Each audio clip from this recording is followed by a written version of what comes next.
What's up, everybody? Coach Alec here. I'm going to give you some summer travel tips today so that you can kick off your summer and still stay on track. Because one of the last things that you want to do is take all the progress that you've made within the spring, within the winter, within this past year, and lose it. Because we still have goals to maintain. Some of us, we might have achieved our goals, but we don't want to necessarily lose the body we've achieved. And if we have goals yet to achieve, we want to make sure that we're still staying on track in that 1 week with the family, 1 week with friends, going to Coachella, going here, going to the beach. It doesn't throw us off, and I'm here to make sure that we're able to maintain our results, set us up for success, and give you a couple tricks that hopefully you can take and walk away from today and implement into your trip coming up. So, step number 1 is plan ahead. I know it seems simple, but when it comes to planning ahead, make sure you know where you're going, what's going to be around you. The last thing you want to do is go to a beach vacation in Alabama and find out that there's just no stores around. So you don't plan on taking anything. You don't take any protein powder, you don't take any jerky, you don't take any of the snacks that you typically would because you just figured that there'd be a store nearby. So things like that, you just got to plan ahead. Make sure that you're knowing if you're going to take a break from the gym, cool. But if you want to go to the gym, make sure you know what gyms are locally around. Is it just a Planet Fitness? You might have to modify your exercises. You might have to modify your routine. Unless you have a cool gym that you can go to. If you're going to Nashville and you want to check out something like Iron House Fitness, that'd be a cool gym to go to rather than going to a Planet Fitness. So thinking like that, thinking along the terms in that way so that you're not just stuck when you go to your vacation and you don't have anywhere to go, you don't have a store to necessarily fall back on. Step number 2 is, we're losing some smidgen a little bit. Request a fridge. These are the only 2 pictures I drew for you guys. I promise I gave up after that. But request a fridge. When it comes to going to a hotel, a motel, the popular thing to do right now is going to an Airbnb, which if you go to an Airbnb, you're probably going to have a kitchen, which is even better. That's more ideal. But if not, just requesting a fridge when you go to the hotel goes a long way. Obviously, most hotels have fridges. Shouldn't be an issue, but you don't want to be stuck in a room just by chance when you have cold items that you want to stay cold and you don't have a fridge or access to a fridge. And even better if you can get a fridge or a room with a microwave, because then if you go to the store, you're able to get some microwavable rice, you can get some meals, you can pack ahead, but that way you can keep things cold and you can heat things up. Step number 3 here, tip number 3, is just eating out with confidence. Making sure that when you are going out to eat, when you're going out to the restaurants, wherever it is, that you have confidence going into that meal. It shouldn't be one of those anxiety-filled situations where you don't know what to order on the menu, where your family's staring at you, where your friends are staring at you, and you truly don't know what to get because you don't want to go over on your calories, you haven't had enough protein. So let's nix that in the butt. Make sure before you go, most restaurants are going to list their nutritional facts online.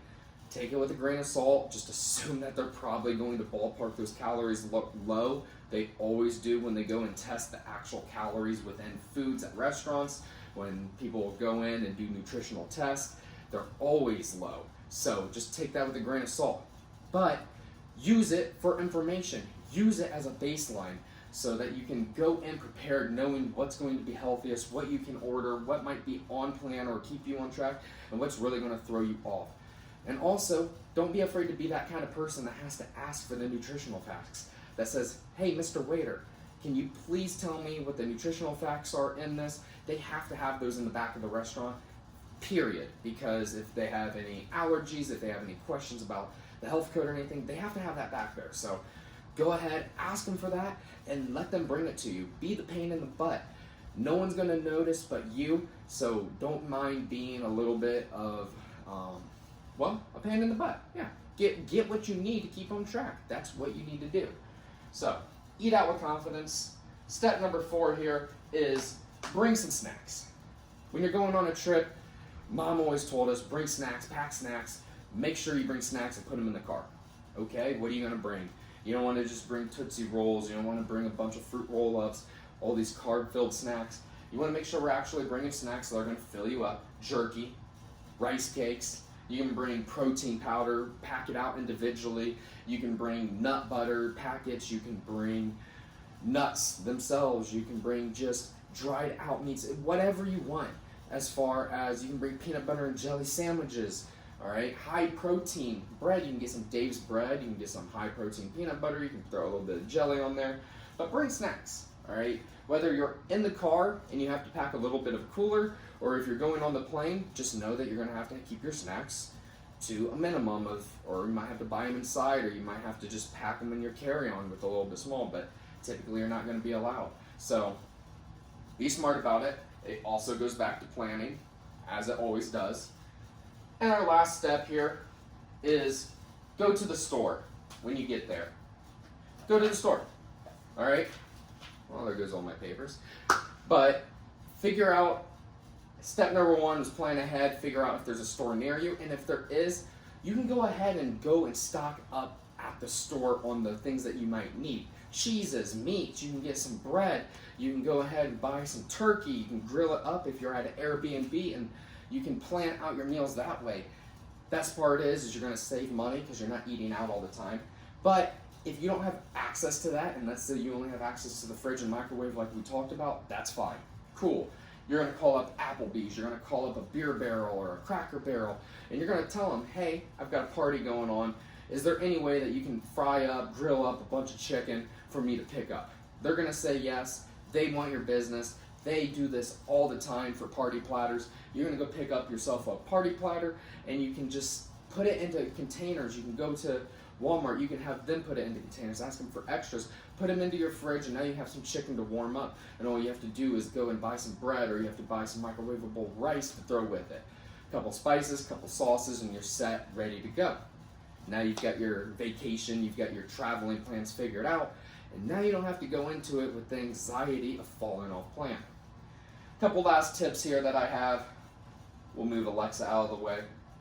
Oh no, she's going to listen to me. We'll put her down here. A couple last tips here is just staying hydrated. When you're traveling, when you're on vacation, when you're more active walking through the airport, getting those extra steps in, make sure you're matching that with some hydration. Carrying around your little Korean bottle, making sure that you keep it full, cold, keeping it going, because if you're drinking on the beach, if you're going out clubbing, if you're doing whatever, you want to make sure that you're staying hydrated. It's one of those things that's easy to forget when it's not top of mind when we're traveling and on vacation with our friends and family having fun. Plan an active vacation. This is something that might be already intuitive, might be already something that you plan and do, but when you're on vacation, there's no reason that you can't plan some activities like biking, hiking, just touring around the city, maybe you go kayaking, canoeing, something that's going to be fun, something that's going to get the family active, get you active, but then you're not just sitting around on the beach. Now you're being engaged. Now you're having fun and creating memories while at the same time being active so that you don't have to go to the gym, so that you can show off your body and also burn those calories that you're intaking. Last thing here, number one probably comes before everything else, is enjoy the trip.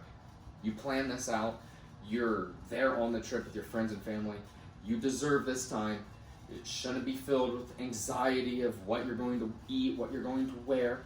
It shouldn't be filled with the depression of everything that you should have done before coming up to this trip. Enjoy it. This is where you're going to create memories. This is the time that you've worked up for. You deserve it. You should enjoy it. So I hope these tips have helped you out. I hope these can be something that you can implement and take away today. So if there's any questions, if you need more tips, if you need something that is readable, let me know. I've got an entire guide that I can send you, 7 pages,